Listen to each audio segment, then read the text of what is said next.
So a few years ago, I did something really brave, or some would say, really stupid.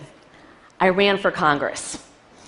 For years, I had existed safely behind the scenes in politics, as a fundraiser, as an organizer, but in my heart, I always wanted to run. The sitting congresswoman had been in my district since 1992. She had never lost a race, and no one had really even run against her in a Democratic primary. But in my mind, this was my way to make a difference, to disrupt the status quo. The polls, however, told a very different story. My pollsters told me that I was crazy to run, that there was no way that I could win. But I ran anyway. And in 2012, I became an upstart in a New York City congressional race. I swore I was going to win. I had the endorsement from the New York Daily News, the Wall Street Journal snapped pictures of me on Election Day, and CNBC called it one of the hottest races in the country. I raised money from everyone I knew, including Indian aunties that were just so happy an Indian girl was running. But on Election Day, the polls were right, and I only got 19% of the vote. And the same papers that said I was a rising political star now said I wasted $1.3 million on 6,321 votes. Don't do the math. It was humiliating. Now, before you get the wrong idea, this is not a talk about the importance of failure, nor is it about leaning in. I tell you the story of how I ran for Congress because I was 33 years old, and it was the first time in my entire life that I had done something that was truly brave, where I didn't worry about being perfect. And I'm not alone. So many women I talk to tell me that they gravitate towards careers and professions that they know they're going to be great in, that they know they're going to be perfect in. And it's no wonder why. Most girls are taught to avoid risk and failure. They're taught to smile pretty, play it safe, get all A's. Boys, on the other hand, are taught to play rough, swing high, crawl to the top of the monkey bars, and then just jump off head first. And by the time they're adults, and whether they're negotiating a raise or even asking someone out on a date, they're habituated to take risk after risk. They're rewarded for it. It's often said in Silicon Valley, no one even takes you seriously unless you've had 2 failed startups. In other words, we're raising our girls to be perfect, and we're raising our boys to be brave. Some people worry about our federal deficit, but I worry about our bravery deficit. Our economy, our society, we're just losing out because we're not raising our girls to be brave. The bravery deficit is why women are underrepresented in STEM, in C-suites, in boardrooms, in Congress, and pretty much everywhere you look. In the 1980s, psychologist Carol Dweck looked at how bright 5th graders handled an assignment that was too difficult for them. She found that bright girls were quick to give up. The higher the IQ, the more likely they were to give up. Bright boys, on the other hand, found the difficult material to be a challenge. They found it energizing. They were more likely to redouble their efforts. What's going on? Well, at the 5th grade level, girls routinely outperform boys in every subject, including math and science. So it's not a question of ability. The difference is in how boys and girls approach a challenge. And it doesn't just end in 5th grade. An HP report found that men will apply for a job if they meet only 60% of the qualifications. But women? Women will apply only if they meet 100% of the qualifications. 100%. This study is usually invoked as evidence that, well, women need a little more confidence. But I think it's evidence that women have been socialized to aspire to perfection, and they're overly cautious.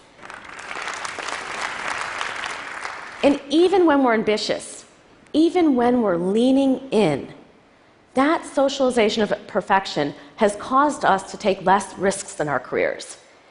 And so those 600,000 jobs that are open right now in computing and tech, women are being left behind.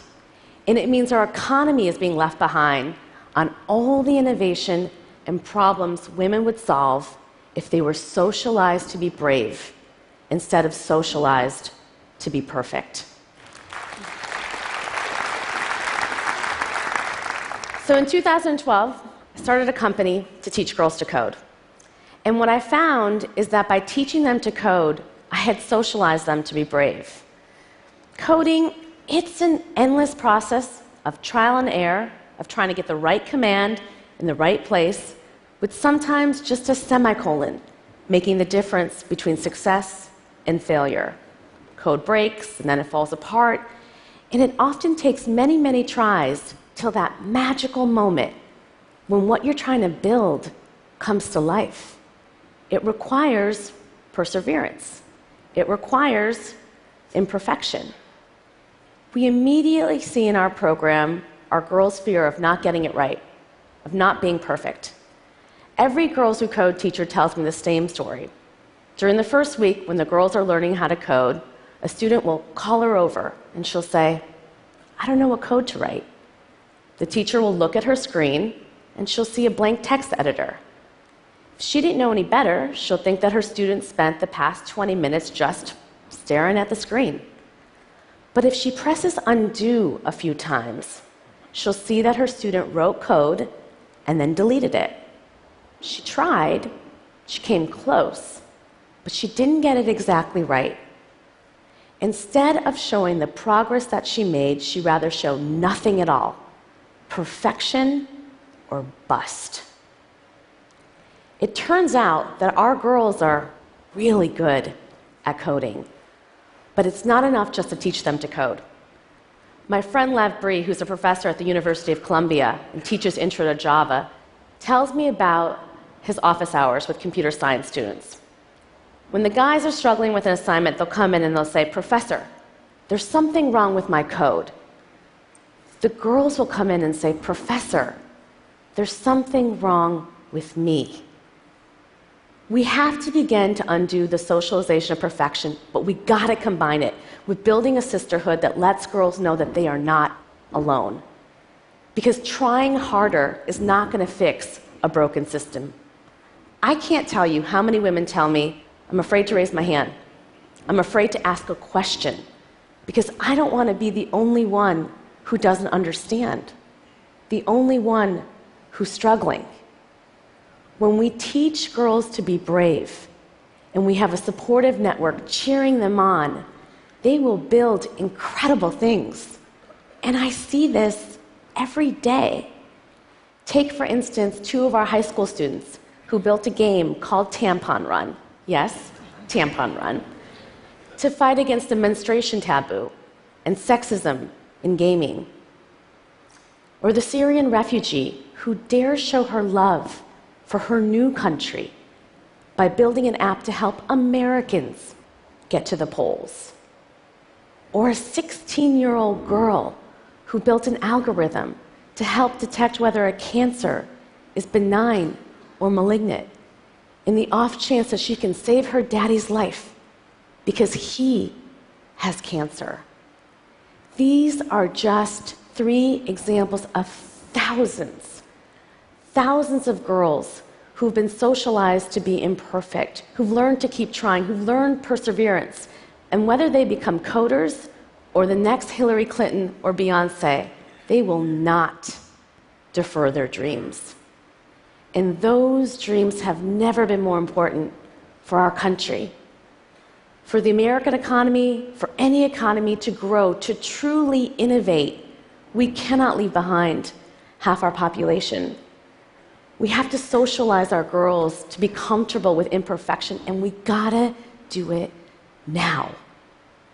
We cannot wait for them to learn how to be brave like I did when I was 33 years old. We have to teach them to be brave in schools and early in their careers when it has the most potential to impact their lives and the lives of others. And we have to show them that they will be loved and accepted not for being perfect, but for being courageous. And so I need each of you to tell every young woman you know, your sister, your niece, your employee, your colleague, to be comfortable with imperfection. Because when we teach girls to be imperfect and we help them leverage it, we will build a movement of young women who are brave and who will build a better world for themselves and for each and every one of us. Thank you.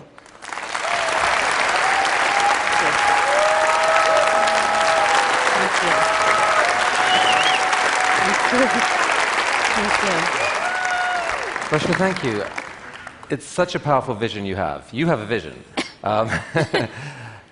Tell me how it's going. Like, how many girls are involved now in your program? Yeah. So in 2012, we taught 20 girls.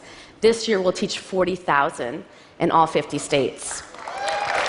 And that number is really powerful because last year, we only graduated 7,500 women in computer science. Like, the problem is so bad that we can make that type of change quickly.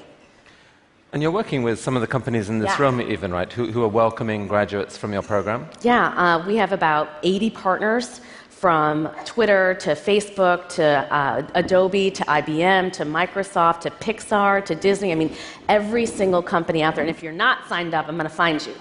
Because we need every single tech company to embed a Girls Who Code classroom in their office. And you have some stories back from some of those companies that when you mix in more gender balance in their engineering teams, that good things happen?